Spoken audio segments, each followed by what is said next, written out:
A pregação de hoje é falar sobre coisas corriqueiras na vida cristã. Coisas que têm a ver muito com nossa igreja. Coisas que devemos cuidar e prestar atenção. Por isso, eu vou pedir para vocês ler junto comigo. Em verdade, eu farei leitura e vocês acompanham.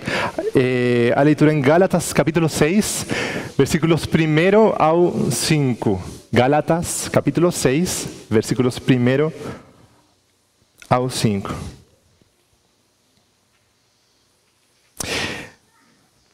Farei a leitura da passagem. Irmãos, se alguém for surpreendido em algum pecado, vocês, que sois espirituais, deverão restaurá-lo com mansidão. Cuide-se, porém, cada um, para que também não seja tentado.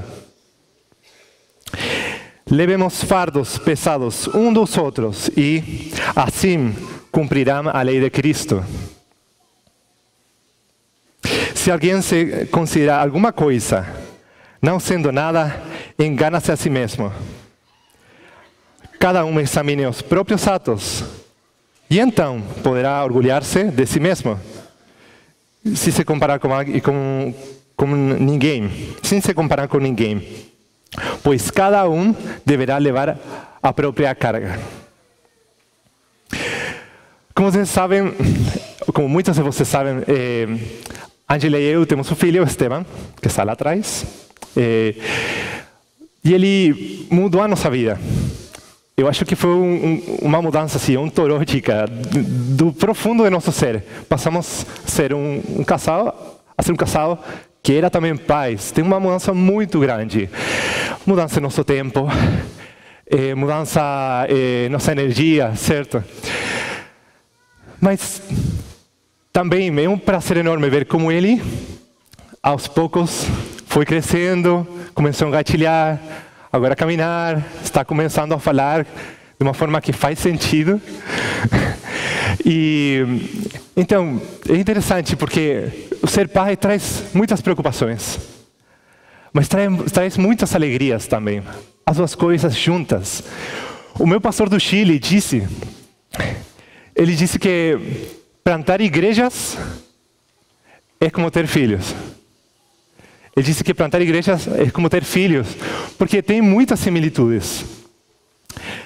Também há muito trabalho prévio, na expectativa do que aconteça na hora que a igreja começa.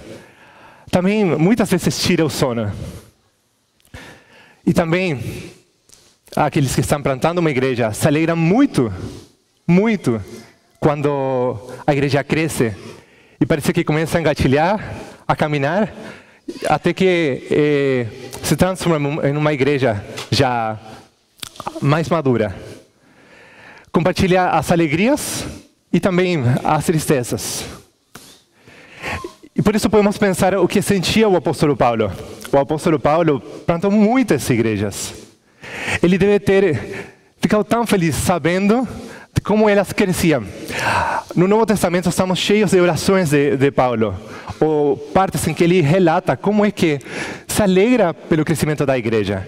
Mas também podemos pensar no difícil que deve ter sido para ele ver como uma igreja que parecia que estava caminhando, que estava crescendo, começou a ficar estagnada espiritualmente. Começou a voltar, já não caminhava, agora engatilhava na fé.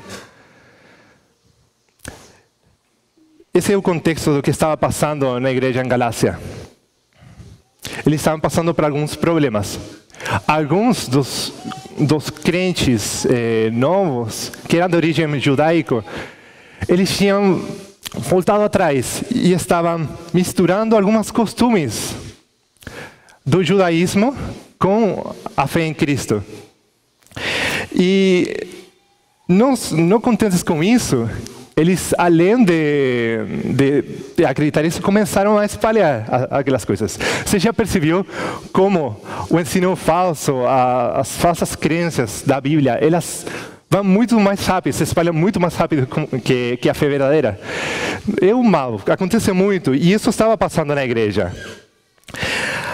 Então, Paulo escreve uma igreja que estava lutando com o ensino de falsos mestres, pessoas que estavam ensinando, como pregou o pastor Jair há umas semanas, quando falou sobre Colossenses, que não é só Cristo, é Cristo mais alguma outra coisa. No caso, eles faziam um ênfase muito grande na circuncisão. Esses falsos mestres estavam ensinando, então, o que nós podemos chamar de tradicionalismo ou legalismo. Legalismo é toda tentativa das pessoas de reemplaçar, substituir ou complementar as obras de Cristo para a salvação. Tudo que busque reemplaçar, substituir ou complementar, então, é Jesus, o Evangelho, mais alguma outra coisa. E quando as igrejas começam a caminhar nesse sentido, o que acontece muitas vezes é que há problemas de relacionamento. Se nós acreditamos que por fazer alguma coisa a favor da nossa salvação, então, isso é bom, é bom buscar isso, né? Começamos, então, a valorar as nossas próprias obras, a nossa própria capacidade. E então, o passo seguinte é começar a nos comparar com os demais. Aí acontecem duas coisas.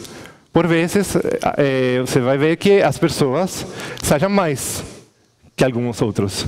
Sim? É claro que eu sou melhor que ele. Ou por outra parte, também pode passar que as pessoas olhem a um irmão como se fosse santíssimo. Eu jamais vou ter o nível de fé que essa pessoa tem. E isso gera, então, duas coisas. Vanglória, por uma parte, e por outra parte, inveja. E o apóstolo Paulo parece nos mostrar que isso acontecia na igreja da Galácia. Vemos isso no capítulo 5, versículos 25 e 26. Vou ler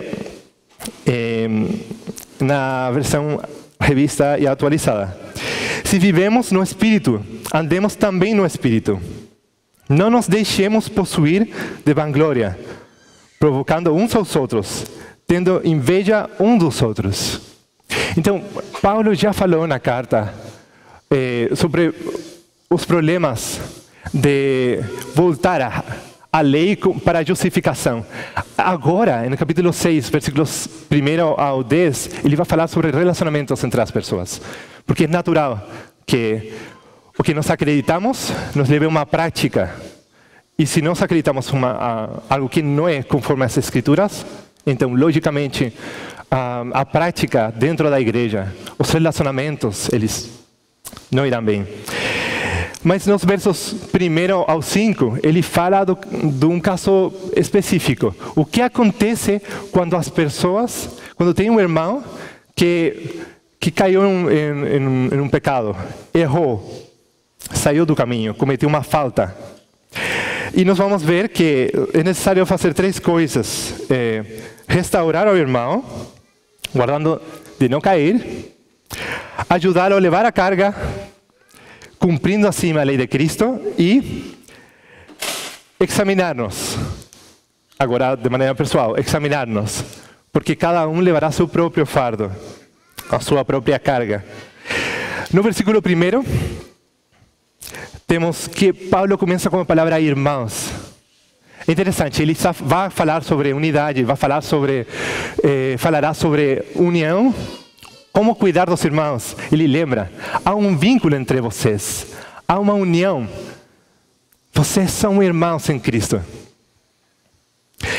E a continuação, ele planteia um caso que não é tão hipotético assim.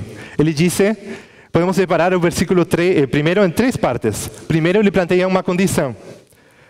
Depois ele disse o que deve ser feito quando aquilo aconteça. E ele dá finalmente uma advertência. As três coisas. A condição é a seguinte. Paulo disse o que deve se fazer quando um irmão cai em uma falta.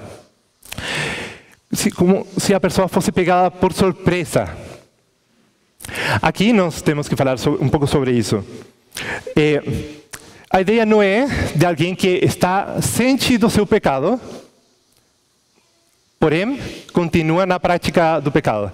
A ideia é aqui de alguém que está pecando, está errando, está agindo contra as Escrituras, porém ele não sabe, ele não percebe. Então um irmão vai e mostra a ele seu erro.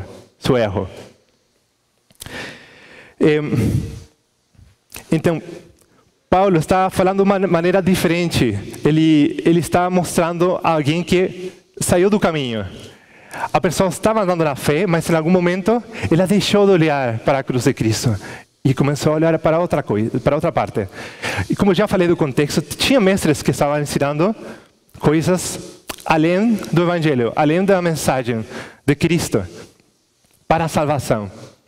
E é muito provável que essas pessoas tenham sido assim, muito insistentes. E então vários irmãos tenham pensado, puxa vida, era assim que era para fazer, eu não sabia. E ficaram como temerosos. Aqueles irmãos provavelmente eram fracos na fé.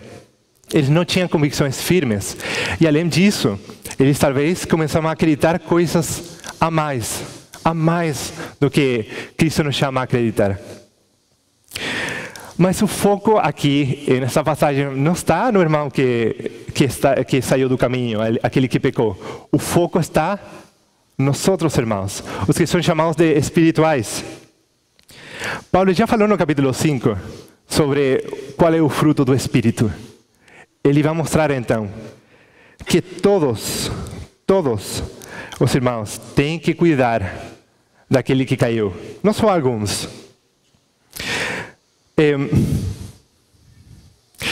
verdade que na igreja nós temos uma estrutura para para promover o crescimento dos irmãos. E nós temos liderança, e eles cuidam de aplicar a disciplina. Disciplina que deve ser aplicada em todos os seus níveis, desde um discipulado, desde uma conversa no café após o culto, em visitas, até situações maiores, que podem levar até a uma pessoa ser afastada. Porque quando falamos de cuidado, estamos falando não só de cuidado da pessoa que está pecando, mas também do cuidado daqueles que formam o corpo de Cristo, daqueles que são parte da igreja. A liderança deve cuidar deles, para que se mantenham puros e para que não tenham falsos ensinos. Mas aqui estamos falando do que a igreja faz. Todos vocês, eu, todos nós, como devemos cuidar dos irmãos.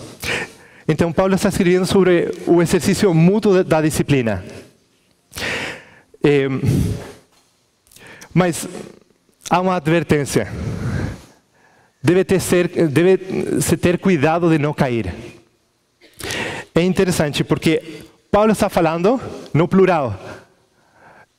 E ele passa agora a falar no singular. Fala pessoalmente. É como que ele estivesse com uma câmera e ele fizesse um zoom para olhar a cada um de nós. E falar, tu, cuida de não cair. Tu, cuida de não cair. Ele chama aqueles que já anteriormente mostrou como espirituais ao corpo de Cristo, aqueles que caminham no Espírito, a cuidar-se de não cair, de não ser tentados. Porque como vamos a cuidar de outra pessoa se a gente não cuida de andar no caminho certo? Nos voos de avião tem aquelas dicas de segurança, por se acontecer alguma coisa. Então, quando se dá a dica para a queda das máscaras de oxigênio, que é o que eles dizem? Coloca primeiro a máscara em ti, que eres adulto, e depois na criança, certo? Porque não podemos cuidar bem de outra pessoa se primeiro não cuidamos bem de nós. E isso porque devemos lembrar que todos nós somos passíveis de pecar, ainda não somos perfeitos. Apesar de ser espirituais, venha atenção, apesar de ser chamados espirituais, ainda vamos pecar. E não chegará a nossa perfeição, até que Cristo volte. Então, em meio desse caminho de santificação, caminhando no Espírito, devemos cuidar de não nos expor às nossas próprias fraquezas. Eu gosto muito do futebol, muito mesmo. Porém, há muito tempo que não pratico ele. Mas eu lembro que quando eu tinha 15 anos, eu jogava bastante. Não vou falar muito porque parece que fosse bom. Eu não era bom. Mas jogava com regularidade. E jogava com os amigos da igreja. E a igreja se enturmava não só pessoas de 15, 16 anos, também adultos, 40, 45, 50 que jogavam conosco. Eu lembro que eu olhava eles fazer, esticando, fazendo todo o esquentamento prévio. Eu achava absurdo. Por que eles fazem isso? Eles não, eu não preciso fazer isso, né? É só jogar, depois vou para casa, não fico com dor no dia seguinte. Tudo bem. Só que agora, eu tenho 31 anos, mas eu já sei o que é jogar bola um dia e no dia seguinte estar com uma dor absurda. O importante que é esquentar primeiro para fazer exercício, cuidar. Então, aqueles homens, se conheciam muito bem. Eles sabiam o que aconteceria com eles. Então, eles conheciam o resultado daquela atividade de aquecimento. E por conta dos benefícios que eles sabiam que trazeria, eles o faziam.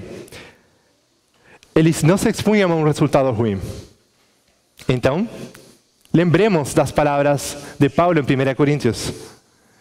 Aquele, pois, que pensa estar em pé, veja que não caia.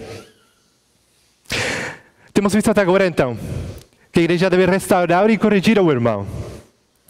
E deve cuidar de não cair. Mas, apesar de que Paulo termina essa parte falando no singular, o chamado para a vida cristã não é isolado, não é estar sozinhos, lutando, mas viver no corpo de Cristo e lutar em conjunto por o crescimento da igreja e o crescimento pessoal. Então, vejamos o que diz o versículo 2. Levai as cargas uns dos outros, e assim cumprireis a lei de Cristo. Aqui temos uma segunda instrução do apóstolo, que é levar as cargas em conjunto. A palavra que é utilizada aqui é uma palavra que implica um esforço grande. Era utilizada para falar para levar cântaros de água, para levar féretros, fardos grandes. Então, é um uso figurativo, mas está mostrando que não é simples e que é um peso grande e que por conta disso deve ser feito em conjunto. Ele disse também que ao fazer isso, cumpriremos a lei de Cristo. Talvez podemos nos perguntar, por que ele fala da lei? Gálatas não fala sobre não estar na lei, mas estar no Espírito. Não estar na carne, não estar no Espírito. Então, o que é essa lei de Cristo? Nós sabemos que Cristo falou sobre o resumo da lei. Ele disse que era amar a Deus sobre todas as coisas e amar ao próximo. William Hendrickson, um pastor e um comentarista, ele disse que Cristo não só promulga dessa forma um novo entendimento mais profundo da lei, que, na verdade, se nós vemos nas Escrituras, ele está presente no Antigo Testamento. Só que naquele tempo não era compreendido dessa forma. Jesus não só faz isso, Jesus também ilustra como é que se cumpre a lei. E ele fala de vários textos. Ele fala, por exemplo, uma forma em que Jesus lida com o ladrão que estava do lado dele na cruz. Ou como é que ele fala com Pedro, em toda essa série do pecado de Pedro, quando ele nega a Cristo e como Cristo restaura ele. Então, temos que ver que devemos restaurar ao irmão, devemos acompanhar ele, mas sempre é verdade junto com amor. nunca as coisas estão isoladas. São as duas coisas em conjunto. E isso vai mostrar, então, o amor que temos por Deus e pelos irmãos. Nós temos também uma passagem de Paulo, em Romanos 8, versículos 3 e 4, em que vemos que ele fala sobre a lei. Ele diz assim: porquanto o que fora impossível à lei, no que estava enferma pela carne, isso fez Deus, enviando seu próprio Filho, em semelhança de carne pecaminosa, e no tocante ao pecado, e como efeito, condenou Deus na carne o pecado, a fim de que o preceito da lei se cumprisse em nós, que não andamos segundo a carne, mas segundo o Espírito. Então vemos que Paulo está mostrando que, em verdade, é Cristo que cumpre a lei por nós. Não é que essa lei, então, não é um ênfase nas obras, mas é uma ênfase em andar no Espírito, em como, agora que estamos em Cristo, devemos obedecer ao nosso Senhor, aquele que pagou com sua sangue por nós. E também nós vemos um resumo disso no capítulo anterior, versículos 14 e 15, em que somos chamados a ser servos uns dos outros. Como servos do Senhor, estamos chamados a servir aos demais. E Paulo disse que toda a lei se cumpre em um só preceito: amarás a teu próximo como a ti mesmo. Então Cristo cumpriu a lei por nós, e agora estamos capacitados para, com nosso comportamento, com nossa prática, andar nos caminhos do Espírito. A nossa confissão de Westminster diz, no capítulo 19, da lei de Deus, no inciso 7, os usos da lei não são contrários à graça do Evangelho, mas suavemente condizem com ela, pois o Espírito de Cristo submete e habilita a vontade do homem a fazer livre e agradavelmente aquilo que a vontade de Deus, revelada na lei, requer que se faça. Então, Cristo cumpre a lei por nós e nós podemos caminhar nela, agora que estamos em Cristo. Mas devemos lembrar que é só por Ele, é só por aquilo que Cristo fez. Porque justamente esse foi o problema dos irmãos que estavam na Galácia. Eles começaram a pensar que eles podiam ajudar a Cristo, dar uma mão. E então, eles terminaram por esquecer e valorizar outras coisas. E Paulo mostra isso de novo no versículo 3, ao dizer: se alguém julga ser alguma coisa, não sendo nada, a si mesmo se engana. Temos duas premissas aqui. A primeira é que alguém se acha muito mais do que ele é. Mas em verdade, Paulo disse: você não é nada, mas ele não é nada. E então, a conclusão lógica é: essa pessoa está enganada. Pode ser. Muito simples, certo? Muito simples. Mas por que é tão difícil quando somos nós os sujeitos da primeira premissa? Quando somos nós aqueles que estamos achando que somos mais? As coisas boas que temos, as coisas boas que fazemos, tudo provém do Senhor.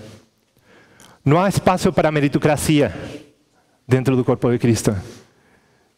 Eu sei que isso é muito popular, mas não é assim. Todo o que nós temos recebido pela graça do Senhor. Há muitas pessoas que falam: eu ganhei isso com o suor do meu rosto. Ninguém me deu nada nesta vida. Eu corri atrás, eu consegui. Eu trabalhei de noite, estudei, fiz um monte de coisas para conseguir meus salvos. Ninguém me deu nada. Eu tive tudo sozinho. Mas eles dizem essas coisas, mas em verdade não é assim. Como o apóstolo Tiago disse na sua epístola: não vos enganeis, meus amados irmãos, toda boa dádiva e todo dom perfeito são lá do alto, descendo do Pai das luzes. Estamos chamados a que ninguém de nós, pense de si mesmo além do que convém. Antes, pense com moderação, segundo a medida da fé que Deus repartiu a cada um. Dice Romanos 12, versículo 3. Então, já vimos que devemos restaurar ao irmão que cai em um pecado. E que devemos fazer isso com cuidado, em verdade e em amor. E olhando para nós, para não cair.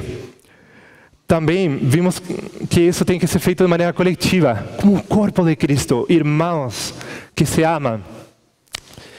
Mas, por fim, veremos algo mais que disse o apóstolo. Ele disse que devemos nos autoexaminar. Disse no versículo 4, mas prove cada um o seu labor, e então terá motivo de gloriar-se unicamente em si e não em outro, porque cada um levará o seu próprio fardo. Como temos visto, é muito simples cair na hora da correção. É muito simples olhar para o outro como inferior. Mas como podemos fazer para não cair no desprezo pelas outras pessoas? Como podemos fazer para cuidar deles, para cuidar de nós? Paulo disse, cada um prove o seu valor. Qual será o valor que nós temos? O fazer um autoexame ajuda, porque assim podemos contemplar quem nós somos. Podemos olhar o nosso desempenho. E então, depois talvez possamos nos comparar com os demais. O problema surge que na hora em que cuidamos do irmão, não cuidamos do nosso coração no mesmo tempo. Não cuidamos das nossas motivações. E terminamos achando que somos melhores do que o irmão. E pecamos de duas formas ao fazer isso. Achamos que somos melhor que ele, porque ele pecou, ele errou, nós estamos percebendo como ele saiu do caminho, e então começamos a avaliar além dos fatos.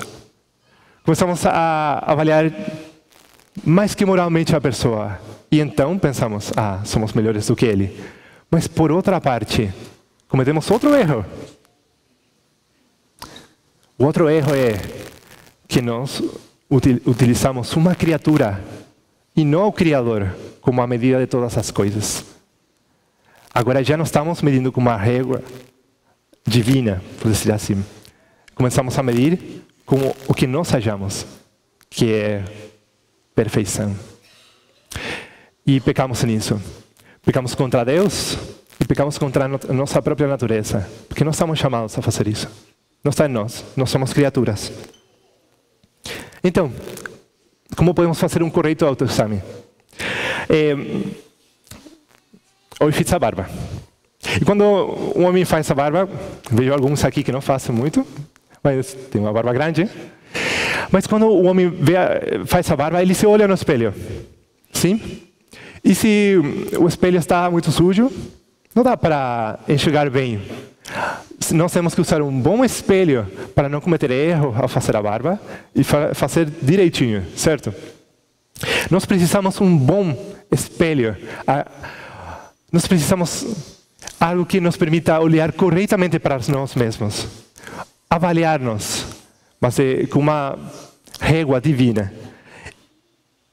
O salmista diz, no Salmo 19, versículos 7 e 12 e 13, ele diz: a lei do Senhor é perfeita e restaura a alma. O testemunho do Senhor é fiel e dá sabedoria aos simples. Depois, no versículo 12, ele diz: quem há que possa discernir as próprias faltas? Quem há que possa discernir as próprias faltas? Absolve-me das que me são ocultas. Também da soberbia, guarda-me. Da soberbia, guarda a teu servo, que ela não me domine. Então, serei irrepreensível e ficarei livre de grande transgressão. Então, é aos pés da palavra do Senhor que nós podemos fazer uma avaliação. E nós precisamos dessa avaliação diariamente. Porque é pela palavra de Deus que nós podemos ter uma imagem correta de nós mesmos. Então, o chamado é a fazer uma avaliação de nós. Não segundo o outro irmão, não segundo o que nós achamos de nós mesmos, não segundo o que a sociedade fala, mas perante a palavra de Deus. E veremos então que não somos nada. E que se achávamos que éramos, nos enganávamos. Porque não podemos nos gloriar de nós mesmos. Há uma forma para nos gloriar. E Paulo menciona isso um pouco mais na frente, no versículo 14 do mesmo capítulo 6. Ele diz: longe seja de mim gloriar-me, senão na cruz de nosso Senhor Jesus Cristo. Então, quem realmente nos dá uma identidade, quem dá valor a quem nós somos, é o nosso Senhor, com o que Ele fez na cruz. E então, agora sim podemos nos gloriar. Mas é interessante, porque Ele também disse no versículo 5, que cada um levará seu próprio fardo, sua própria carga. E isso parece muito com o versículo 2. Porém, aqui a linguagem aponta para outro momento. É uma visão escatológica. Ele está falando de um juízo final. Aqueles que se contemplam a si mesmos e acham que isso é suficiente, eles então terão o prêmio, aquilo que eles mesmos estavam esperando. Eles conhecerão qual é o seu verdadeiro valor naquele dia. No dia final, quando o Filho julgue, Ele julgará a cada um segundo suas obras. Então, isso acontece porque somos indivíduos e nós somos responsáveis pelas nossas obras. Porém, aqueles que temos confiado no Senhor, aqueles que temos caminhado no caminho do Senhor, olhando para Ele, para a sua cruz, não levaremos a nossa própria carga. Aquela carga estará pendurada na cruz. Aquela carga será levada e paga por nosso Senhor. Foi paga por nosso Senhor. Assim, não vale que a gente perca o tempo nos comparando com os demais. Sabem por que é tão bom isso? Porque somos livres em Cristo para cuidar do irmão. Somos livres para fazer uma autoavaliação. E não importa, vamos olhar-nos e vamos a perceber nossos erros. E vamos a glorificar a Deus quando de joelhos peçamos perdão a Ele. Então, temos visto de agora. Resumindo tudo, Paulo nos mostrou a importância de que nós como igreja, como aqueles que temos confiado em Cristo, que somos espirituais, cuidemos do irmão que caiu uma falta, aquele irmão que se desviou do caminho. E devemos também cuidar de nós mesmos, de duas formas, de forma pessoal e também acompanhando-nos de maneira coletiva. Porque seremos julgados e seremos cobrados por aquilo que façamos. Mas lembrando que a obra de Cristo ela é poderosa para nos livrar e para nos capacitar justamente para o nosso chamado de cuidar dos irmãos. Eu quero compartilhar algumas aplicações com vocês. A primeira é que devemos lembrar que muitas vezes pecamos desprevenidamente. Como vimos no Salmo, não vamos perceber muitas vezes. Então, precisamos da ajuda do irmão. Quando um irmão fique próximo a você e fale: desculpa, eu acho que isso não está certo. Não fique à defensiva, que é muito comum de nós, certo? Agradeça, pelo menos a tentativa, sim? Fale com ele, ouça o irmão que tem para falar, porque nós precisamos da repreensão mútua, do cuidado mútuo. Então, lembremos que nós temos que cuidar do irmão, mas também na hora que nós pequemos, que nós vamos a precisar de alguém e que teremos alguém.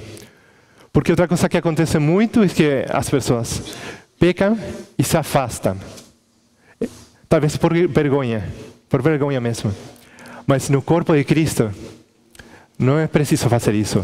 Claro que há uma repreensão. É claro que provavelmente vai ter consequências o pecado. E terá consequências o nosso pecado pessoal.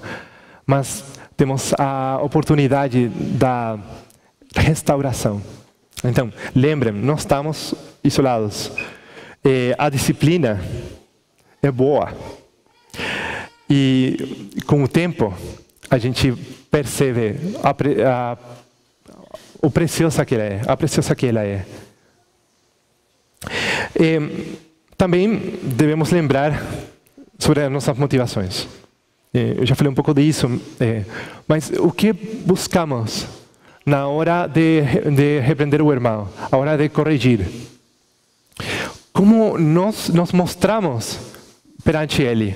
Nos mostramos como alguém que não erra, alguém perfeito, alguém que domina aquela prática à perfeição, como se a gente não fosse capaz de pecar nisso? Ou nos mostramos abertos, como um pecador que merecia a condenação, mas foi salvo por graça?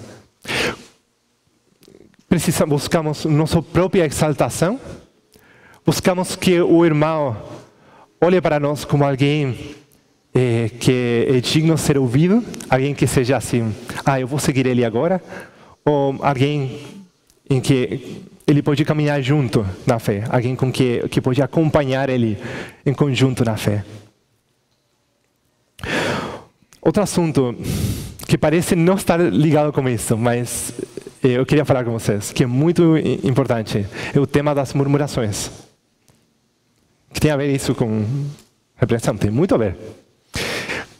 Porque quando murmuramos, quando começamos com fofoca, o que nós estamos fazendo é avaliar além dos fatos. Começamos a opinar sobre a pessoa. Começamos a julgar. E na hora que a gente julga, com certeza esse julgamento, aquela fala não está conforme as Escrituras. Não é uma avaliação boa. A regra é pessoal. Quando nós fazemos fofoca, o que estamos fazendo é que nós estamos nos colocando como juiz. E esse é um lugar que só pertence a Deus. E por último, lembrar da importância do autoexame. Devemos cuidar dos demais, devemos olhar para nós. E é muito provável que a gente esqueça do autoexame. Por isso é importante se autoexaminar. Devemos fazer isso constantemente para andar nos caminhos, nos olhar perante as Escrituras, para então estar confiados, caminhando irrepreensivelmente no caminho do Senhor. Lembrando que somos passíveis de pecar, mas que Cristo, Ele fez tudo para a nossa salvação. E Ele nos convoca agora, em liberdade, na liberdade do Espírito, que é andar nos seus caminhos, a cuidar dos irmãos. E eu queria terminar então com as palavras de Gálatas 6, versículo 18.